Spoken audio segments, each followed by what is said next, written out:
Yeah. and it's going to be the biggest disaster movie on record, going for $200 million. You know, There you there's go. plenty of starving people in the world, but we can spend $200 million on this film. Oh, of course, no And problem. Sheesh. and yeah, and what this film is going to perpetrate, and everyone on the bloody planet is going to know about 2012 for being a disaster.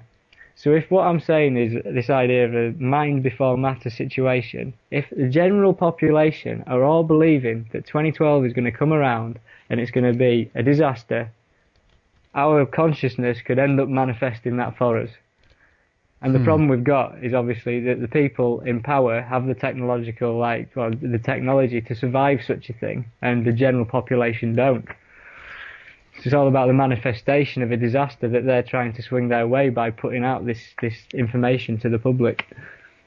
Do you understand what I'm saying? Of course. One quick question there is, if they're at the same time are trying to put, Prince William up as the new Messiah, if you will. Yeah.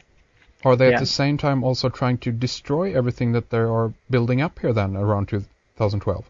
Well, the interpretation I've got is that in between this 2008 and 2012, because obviously the two logos contain the word Zion, Yeah. there's going to be a lot of things happen in between those 4 years. We're not just going to end up with one event. It's going to be a sequence of events continually. Yeah. And I believe for anyone to be implemented as king of the world, which I think they're aiming for, you're gonna have to touch people, and those people are gonna they're gonna have to have been stretched. Do you know what I mean? They're gonna have to be on an emotional knife edge to believe everything that they're seeing. Yeah. That's all I can say, is that I do believe that in the run-up, like for instance when you've got Prince Charles beaming himself into the EU via holographic technology, Yeah, there you go. and stating stuff along the lines of that he knows for a fact that in 18 months' time we're going to have a sequence of mega disasters all around the world. How does that man know that that is going to happen? Did he say that? Yeah, he did say it. He said it about 2 weeks ago. Really? No. Yeah, do a search for Prince Charles, natural disasters, 18 months, and you'll probably find it straight away. Okay, I will do that. That's very interesting. Okay. But Yeah. how does this man know that? Do you know what I mean? It's scary. Well, he's potentially at the top of the pyramid. Who knows? He's a Osiris, isn't he? Well, exactly. There you go. Exactly, he is. No, I mean this is. There's so many people also that have been looking at Prince William and that come from this from a different angle and so forth. And I mean I definitely see that there's something there. I mean there's incredible stuff going on the symbolical level, and yet I always try to, or rather I kind of move back towards the other perspective of okay, is this something? Is there an archetypal image within civilization of man that right now always kind of strive for the Trinity, and whatever people that are in a position to represent this Trinity are going to be put forth as such, and those who are smart enough to pick up on this can see it? Or is this a totally manipulated thing from day one, going in, this is what we're going to do, and this is where everything leads? What do you think about that? As far as I'm concerned, we never really chose our royal family. So as far as like people pushing these forwards as these archetypes, I don't see that, because they seem to have claimed this land without any real justification. Yeah, of course. So I perceive this as something that's been hijacked.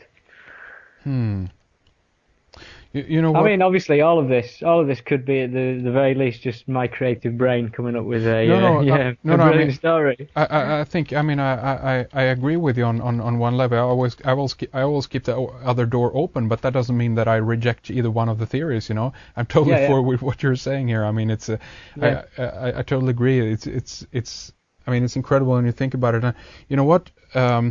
I want to do like this. I want to give you a proposition here, so to speak. I want to have you back on the program, and because we actually have gone through basically 2 hours now, I think that this is a good amount of information for this time. So what do you say, Rik? Are we up for a part 2 here in a while? Yeah, that's fine. No worries. I'm up for that. Okay, great. Because there's so much more to talk about. But okay, let's begin to round things up here, because this has been very interesting, and I think that what you managed to do here also in a way is to kind of take a lot of the material that is out there.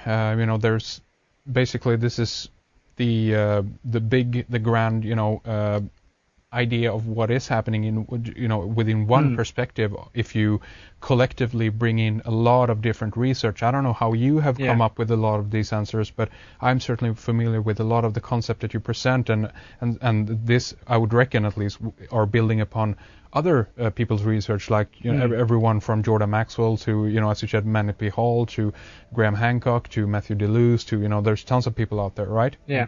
Yeah. I don't know the first name that he presented, but Graham Hancock, Matthew DeLuce, obviously Ian Crane, and just general reading, Daniel Pinchbeck and stuff. Of course, but I mean, it's a culmination of everything, isn't it? It's the way we're all working, we're building up on each other. Exactly, that's right. It's a convergence of information, and I must mention, the reason I mentioned Jordan Maxwell, the name that you didn't recognize, is that a lot of his research is featured in Zeitgeist, and unfortunately they didn't even mention his name once in that film. I mean, really? No, they've had over 2 million viewers. I mean, so probably more so far. And if they just even would pop out his name there, I would be so much more happier. It's a personal hero of mine, and research Jordan. Write up the name Jordan Maxwell and take a look at some of the videos that you're gonna find on Video Google and stuff like that, because it's brilliant research there. So. We will talk more soon, and we'll stay with me here, Rik, and we'll talk more off air, okay? Okay, cool, brilliant. Thank you very much for joining us.